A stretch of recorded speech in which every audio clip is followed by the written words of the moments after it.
Hello बच्चों, स्वागत है आपका एक बार फिर से आपके अपने YouTube चैनल पर। दोस्तों, आपका एग्ज़ाम आज बहुत ही शानदार हुआ होगा, बहुत ही ज़बरदस्त हुआ होगा, ये मेरे को पूरी उम्मीद है। दोस्तों, पेपर बहुत इजी आया है। अगर जितना हम सोच रहे थे उससे काफ़ी जो सरल है वो पेपर आपका आया है। मेरे पास में जो पेपर आया है उसका सॉल्यूशन, आप जो बार बार मैसेज कर रहे हो कि सर पेपर का सॉल्यूशन करवाइए, पेपर का सॉल्यूशन करवाइए, तो पेपर का सॉल्यूशन हम क्लियर करते हैं पेपर को, जो आपका बोर्ड एग्जाम अभी हुआ है। तो दोस्तों, पहला जो क्वेश्चन है वो आपका था, बीकानेर की स्थापना किसने की थी। बीकानेर की स्थापना राव बीका ने की थी। ये कॉमन सा क्वेश्चन है। राव बीका ने बीकानेर की, जोधपुर की राव जोधा ने की थी। इस प्रकार से ये कॉमन क्वेश्चन है, बीकानेर की स्थापना राव बीका ने की थी। दूसरा क्वेश्चन है, मेवाड़ शैली से संबंधित चित्र का नाम क्या है। दोस्तों, आप अगर चोर पंचशिका के बारे में नहीं जानते, वैसे इसका आंसर क्या होगा, चोर पंचशिका होगा। अगर आप इसके बारे में आपको नहीं पता तो आपको ये पता होगा कि समग्र घोड़ा राजस्थानी शैली का नहीं है, जहांगीर का सपना भी राजस्थानी शैली का नहीं है, और योगिनी का चित्र ये भी राजस्थानी शैली का चित्र नहीं है। तो फिर राजस्थानी चित्र शैली का चित्र होगा, वो कौन सा होगा, चोर पंचशिका होगा। क्वेश्चन संख्या 3 है, मेडोना और चाइल्ड कृति किस काल से संबंधित है। मुगल कला से है, जापानी कला, पहाड़ी कला या बीकानेरी कला। सीधा सा आंसर है मुगल कालीन कला है। क्वेश्चन नंबर 4 है, गुलेर शैली के प्रमुख चित्रकार कौन थे। मनकू, पंडित सेऊ के बेटे मनकू। क्वेश्चन संख्या 5 है, वसली क्या है।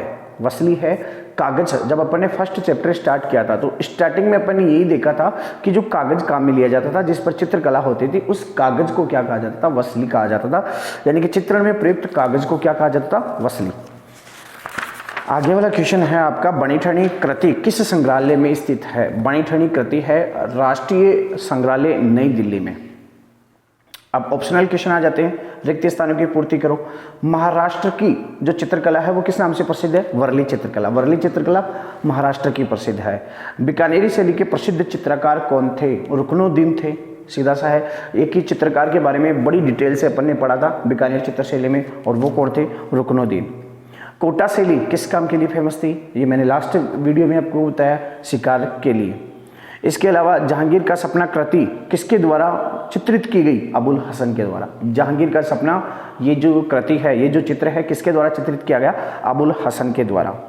अब अपन तीसरे प्रकार के नंबरों में चलते हैं, गुलिस्ता पांडुलिपि को किसने चित्रित किया था। दोस्तों, ये आपका जो क्वेश्चन है ये थोड़ा आउट ऑफ सिलेबस है। आप इसका फर्स्ट चैप्टर में इसका आंसर ढूंढने की कोशिश कीजिएगा, जो पांडुलिपियों से संबंधित है। दूसरा है, योगिनी चित्र किस शैली से संबंधित है। योगिनी चित्र दोस्तों दक्षिणी भारत की जो बीजापुर शैली है उससे संबंधित है। देखिए, मेरे पास में जो पेपर भेजा है किसी बच्चे ने, तो मैंने क्या उस फोटो का प्रिंट आउट लिया है, और उस प्रिंट आउट में उस बच्चे की क्या आ रही, फिंगर्स भी आ रही है। अच्छा, देख लेना किसने भेजा है, उसकी जो छोटी वाली फिंगर है ना, उस पर नेल पॉलिश लगी हुई है, तो मतलब किसी लड़की ने भेजा है। तो आप देखना कि किसने ये पेपर भेजा है। मैंने जो प्रिंट आउट निकाला उसकी फिंगर्स मेरे पास में आ रही है, क्योंकि उसने ऐसे पकड़ के फोटो ली होगी। अच्छा, चलते हैं आगे वाले क्वेश्चन पे। दूसरा, योगिनी चित्र शैली हो गया, किसका मिथिला शैली करने का क्या नाम था, ये मैंने अभी आपसे क्वेश्चंस में पूछा था कि मिथिला जो शैली थी इसका दूसरा नाम कौन सा था, मधुबनी। कहाँ की थी, बिहार की थी, जहाँ पर सीता का विवाह हुआ था, तब से ये जो शैली है प्रचलन में आई थी, ये अपन ने देखा था। पहाड़ी शैली की उपशैली है, ये भी दोस्तों मैंने पूछा था आपको, जो इंपॉर्टेंट क्वेश्चन बताए थे उनमें ये क्वेश्चन मैंने दिया था कि पहाड़ी शैली की उपशैलियाँ कौन सी है, गुलेर, कांगड़ा और बसोहली, गुलेर, कांगड़ा, ये तीनों शैलियाँ क्या थी, पहाड़ी शैली की उपशैलियाँ थी। टेराकोटा क्या है, ये भी मैंने क्वेश्चन आपको इंपॉर्टेंस क्वेश्चन में दिए थे। मतलब जो मैंने इंपॉर्टेंस क्वेश्चन दिए थे उनमें क्वेश्चन तो मिले हैं आपके। देखो, एक पहले क्वेश्चन मिल चुका है, एक पहाड़ी शैली वाला मिला है, एक टेराकोटा ये भी मिला है। टेराकोटा पकी हुई मिट्टी की जो मूर्तियाँ बनाई जाती है, मिट्टी को पकाकर, उसे टेराकोटा कहा जाता है। फड़ चित्रण किस राज्य से संबंधित, ये भी दोस्तों मैंने क्वेश्चन दिया था, फड़ चित्रण किस राज्य से संबंधित है, राजस्थान से, ये मैंने बताया था आपको। अकबरनामा पर संक्षिप्त टिप्पणी लिखिए, ये भी मैंने क्वेश्चन तो नहीं दिया, लेकिन मैंने बताया था जब मैं बाबरनामा बता रहा था कि बाबर की जो आत्मकथा थी वो बाबरनामा कहलाई, अकबर की आत्मकथा अकबरनामा कहलाई। जहांगीर दरबार में जहांगीर चित्र के चित्रकार कौन थे दोस्तों। अच्छा, इसके बारे में बताना है। जहांगीर दरबार में जहांगीर ये चित्र बनाया था दोस्तों अबुल हसन और मनोहर ने, आपको पता होगा। और इस चित्र में क्या था कि जहांगीर दरबार में खड़ा था, उसके पास में खुर्रम था, सूजा था, दरबारी थे, इसके अलावा नूर जहां थे, ये सब वहां पर थे उस दरबार में। यानी कि दरबार का चित्र था जिसे अबुल हसन और मनोहर ने बनाया था। बीजापुर चित्रशैली के बारे में संक्षेप में लिखिए। दोस्तों बीजापुर शैली के बारे में जो भी चीज़ें आपको आती थी वो आपको लिखना था। यानी कि जैसे कि बीजापुर शैली एक पहाड़ी शैली की उपशैली है। इसमें जो नुजुम उल उलूम जो प्रमुख ग्रंथ था, इसके अलावा इस शैली का सबसे ज़्यादा विकास इब्राहिम द्वितीय के समय पर हुआ, जिन्होंने संगीत से संबंधित एक ग्रंथ भी लिखा जिसका नाम नौरसनामा था। ऐसे कुछ आपको इसके बारे में लिखना था। दीवाने हाफिज़, दीवाने हाफिज़ दोस्तों गोलकुंडा चित्र से लिखा था।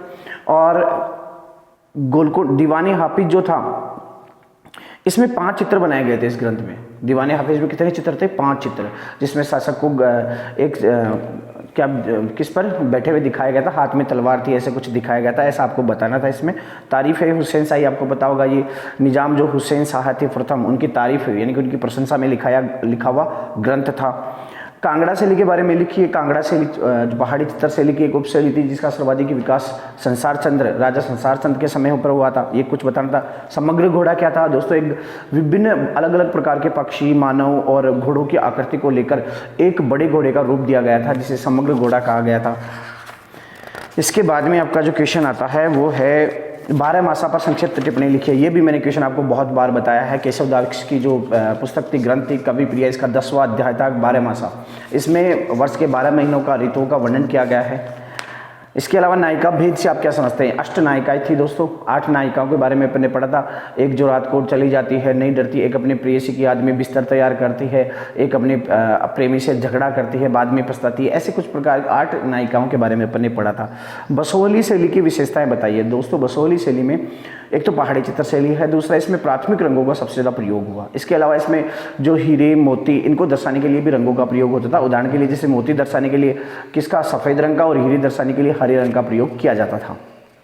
अब दीर्घ क्वेश्चन है, इनके आंसर मैं आपको बता नहीं पाऊंगा क्योंकि काफ़ी लंबे लंबे होंगे, 100 शब्दों में इसके आंसर देने होंगे। जहांगीर कला के बारे में आप क्या जानते हैं? दोस्तों ये इंपॉर्टेंट था क्योंकि स्वर्ण काल था जहांगीर का समय, तो उसके समय के जो भी कला के बारे में जो भी विशेषताएं थी वो आपको बतानी थी। ऐसे ही अकबर के बारे में मुगल कालीन जो विशेषताएं थी मुगल कला की, उसको बताना था। यानी कि इस पेपर में जो क्वेश्चन आए हैं दोस्तों, इस क्वेश्चन में से जो लास्ट के जिन्होंने इंपॉर्टेंट जो क्वेश्चन मैंने प्रोवाइड करवाए थे, अगर वो पढ़े हैं तो भी उसके पास ही मार्क्स आए हैं।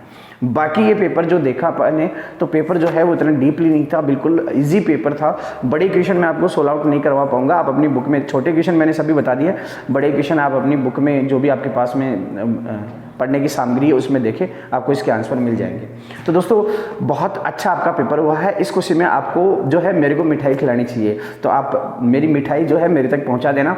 और दूसरा, आप जो है आपका पेपर कंप्लीट नहीं हुआ तो ऐसा नहीं है कि मेरे को भूल जाएंगे, मेरे से बिल्कुल अलग हो जाएंगे, मेरे से जुड़े रहिएगा। और जो है हाँ, एक चीज़ और है, मेरे से जुड़ने के लिए आप लोग क्या करेंगे, मैं इस वीडियो के डिस्क्रिप्शन बॉक्स में इंस्टाग्राम आईडी जो है वो डाल रहा हूँ। आप इंस्टाग्राम आईडी पे भी फॉलो कीजिएगा, जब अपन साथ साथ रहेंगे, एक दूसरे से के जानकार रहेंगे। ओके दोस्तों, आपकी next life, next journey, college life के लिए आपको बहुत सारी शुभकामनाएं, ढेर सारी शुभकामनाएं। पढ़ते रहना है, चलते रहना है, रुकना नहीं है, क्योंकि चलते रहना, अक्सर दौड़ नहीं सकते हैं तो चलते रहना है, चल भी नहीं सकते हैं तो सरकते रहना है, लेकिन रुकते नहीं हैं, रुकना नहीं है। अब आप अपनी जर्नी को आगे की ओर बढ़ाइए, अपनी जर्नी को कॉलेज की ओर ले जाइए। और मैंने कहा ना, मेरे से जुड़ने के लिए इंस्टाग्राम पर जरूर आइएगा, और व्हाट्सअप नंबर मैंने आपको प्रोवाइड करवाए रखे हैं। जब भी कोई मेरी ज़रूरत पड़े या मेरे से संबंधित कोई भी ज़रूरत हो तो ज़रूर बताइएगा। या फिर जयपुर के ग्रामीण एरिया में आना हो, दोस्तों मैं बता देता हूँ आपको, आपका एग्ज़ाम हो चुका है। मैं जो है वो जयपुर डिस्ट्रिक्ट के एक ग्रामीण एरिया में बिलोंग करता हूँ, यानी कि जयपुर से लगभग 25 किलोमीटर दूर होगा। आपने अगर नाम सुना हो, आप अगर कोई जयपुर का स्टूडेंट हो तो एक बगरू गांव पड़ता है, बगरू के पास में बसेड़ी फाटक है, वहाँ से मैं बिलोंग करता हूँ।